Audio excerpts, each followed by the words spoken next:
ప్రభువైన యేసు క్రీస్తు యొక్క అతి పరిశుద్ధ నామములో మీ అందరకు అమలాపురం హౌసింగ్ బోర్డు క్రీస్తు సంఘము మరియు కాకినాడ బాపూజీ నగర్ క్రీస్తు సంఘముల తరపున సత్య సువార్త అనే మా సువార్త కార్యక్రమాలకు స్వాగతం తెలియజేస్తున్నాను.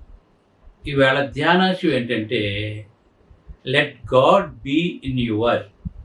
దేవుడు నీతో ఉంటే, నీలో ఉంటే ధ్యానాంశం. మనం ఎలా ఉంటాం? దేవుడు మనతో ఉంటే, మనలో ఉంటే మనం ఎలా ఉంటాం? ప్రార్థన చేసుకుందాం. పరిశుద్ధుడైన తండ్రి, పరలోకమందున్న దేవ, నీ మహోన్నతమైన నామమునకు స్తోత్రములు స్తుతులు తెలియజేస్తున్నాను తండ్రి.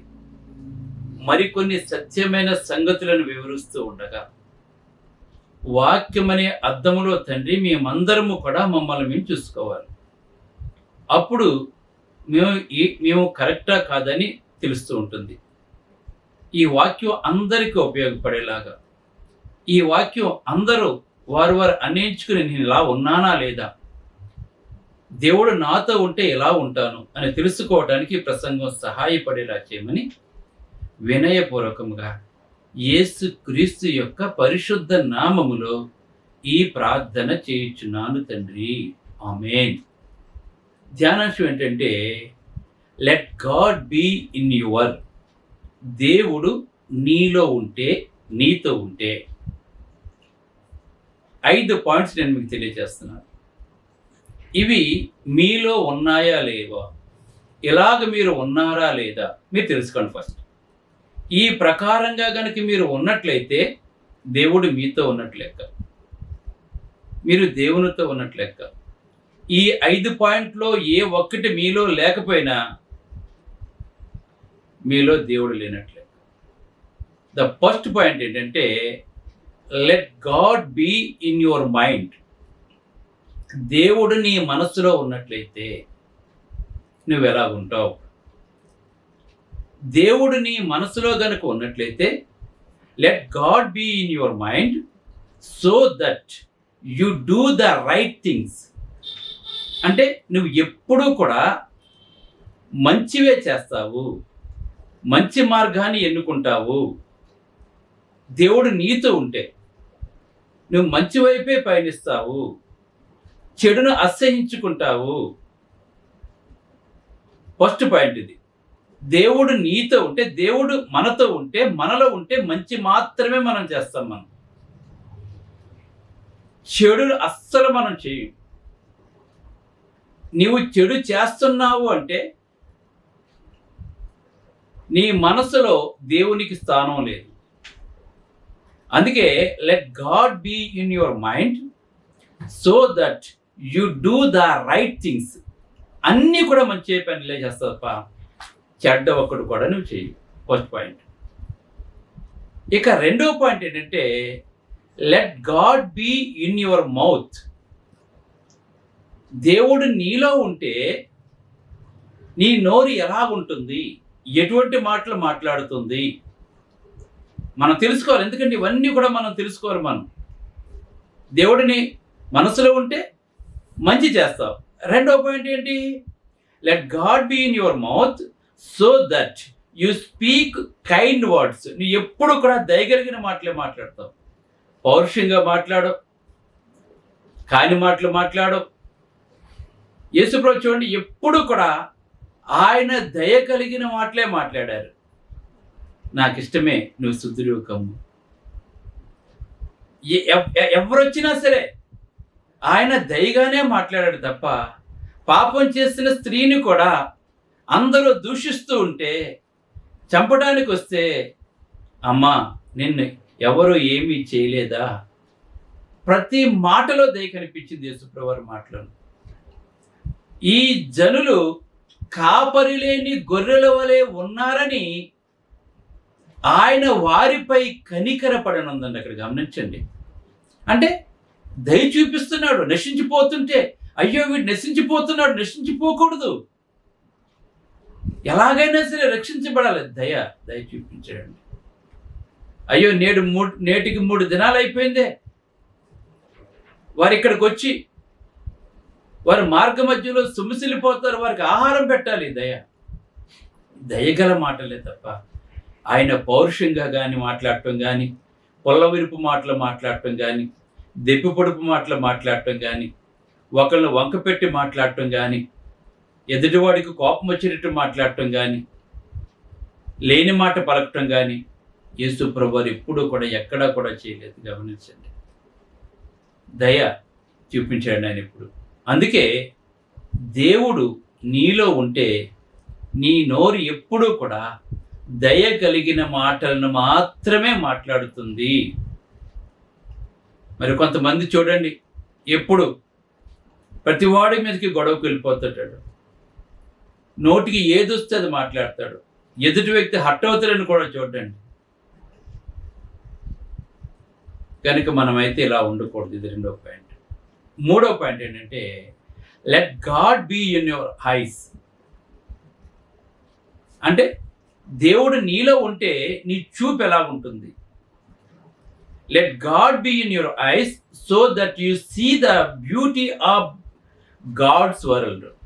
అంటే దేవుడు సృజించిన ప్రపంచాన్నంతటినీ కూడా నువ్వు, ఆ ప్రపంచంలో అందానంతటినీ కూడా నువ్వు చూస్తావు. అంటే ఏంటన్నమాట దాని అర్థం? ఒకరిని ఒకలాగినా కాకుండా, ఒకరిని అసహించుకుని ఒకరిని ప్రేమించి కాకుండా, ఒకరిని చేదరించుకుని కాకుండా, ఒకరిని వెలివేసి కాకుండా, అందరినీ దేవుడు సృజించిన ఈ లోకంలో ఉన్న వారందరినీ కూడా నువ్వేం చేస్తుంటే నీకు ఇష్టమైన వారిగా చూస్తుంటావు. దేవుడు తెలియజేస్తున్నాడు. అందుకే let God be in your eyes so that you see the beauty of God's world. అంటే దేవుడు సృజించిన ప్రపంచం అంతా కూడా నీకు మంచిగానే కనబడుతుంది. మన కళ్ళు మంచిగా అయితే ప్రపంచం అంతా చెడ్డగా కనపడుతుంది. మరి కొంతమంది చూడండి, ఎప్పుడు చూసినా వాడు చెడ్డ, వీడి చెడ్డ, తను చెడ్డ, ఆ చెడ్డ, ఈ చెడ్డ, మంచి దేవుని కనులతో చూడలేదండి వాడు. మరి యేసు ప్రభువారు ఆయన అందరినీ కూడా ఒకే దృష్టితో చూచాడండి. ఆయన దేవుడు సృజించిన అందరూ కూడా సమానంగానే చూచాడు. శత్రువులు కూడా సమానంగానే చూచాడు యేసు ప్రభువారు. దేవుడు సృజించిన ప్రతిదీ మంచిదే. అంటే ఇప్పుడు చూడండి, మనకి కొంతమంది శత్రువులు ఉంటారు, మనకి ఇష్టం లేని వాళ్ళు ఉంటారు, మన మీద చెడ్డ మాటలు పలికేవారు ఉంటారు. వాళ్ళు మనం ఎలా చూస్తామంటే హేయమైన దృష్టితో చూస్తాం మనం. కానీ దేవుడు నీలో ఉంటే నీ కన్నులు మంచిని మాత్రమే చూస్తాయి, కానీ చెడుని ఎప్పుడూ కూడా చూడవండి. చెడును నువ్వు చూసావంటే దేవుడు నీలో లేనట్లే. వాడు ఎవడైనా కానివ్వండి, కీడు చేసినవాడు కానివ్వండి, హాని చేసినవాడు కానివ్వండి, దూషిస్తున్నవాడు కానివ్వండి, ఎవరైనా కానివ్వండి. ఎందుకంటే దేవుడు ఈ లోకాన్ని సృజించాడు.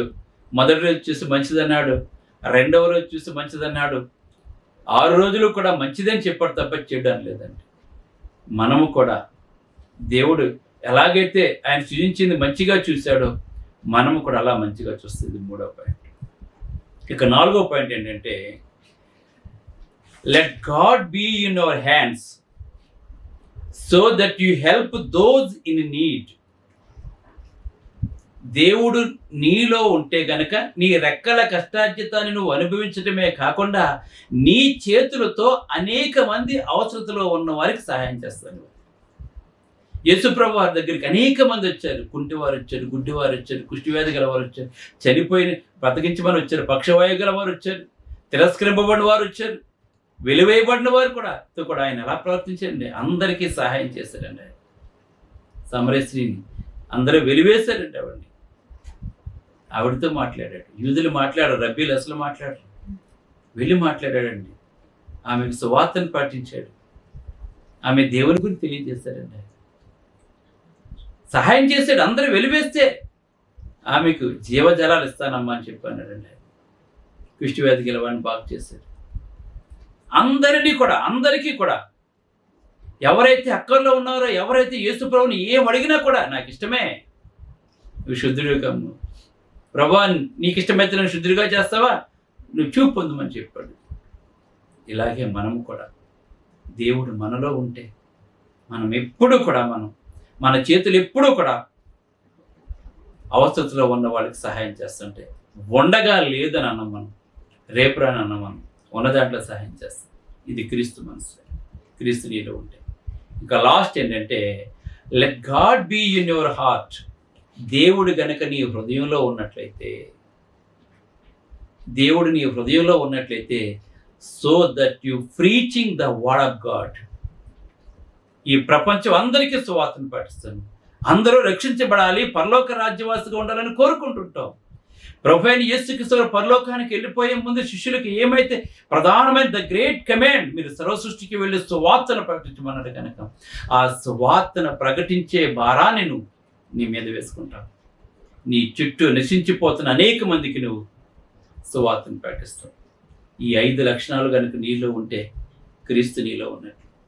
ఇవి కనుక నువ్వు ఏ ఒక్కటి లేకపోయినా క్రీస్తు నీలో లేనట్టు. ప్రార్థన చేసుకుంటాం. పరిశుద్ధుడైన తండ్రి, పరలోకమందున్న దేవ, నీ పరిశుద్ధ నామమునకు స్తోత్రాలు తెలియజేస్తుంది. క్రీస్తు మాలో ఉంటే మా నోరు, మా కళ్ళు, మా హృదయం, మా చేతులు ఎలా ఉంటాయో, ఏం చేస్తాయో తండ్రి మేము తెలుసుకున్నాం. మా మనసు ఎలా ఉంటుందో ఈ ప్రసంగం తెలుసుకున్నాం. ఈ ప్రసంగం ఉన్నవారు ఇలా గనక లేకపోతే నేటి నుంచి ఇలా ఉండటానికి ఈ ప్రసంగం సహాయపడలా చేయమని, ఈ దాసులు ఇంకా మరిన్ని మంచి సంగతులు చెప్పడానికి ఆత్మతో నింపమని క్రీస్తున్నాను, ప్రార్థన చేసినాను. ఆమె మీ అందరికి వందనములు. God bless you. Brother George Raju Vara, Church of Christ, Housing Board, Amalapuram, near Kims Medical College, Konasima District, 533201. Mobile number 9848730355, 92933174887. Email ID georgerajuvara@gmail.com. Website www.helpingforpoor.com.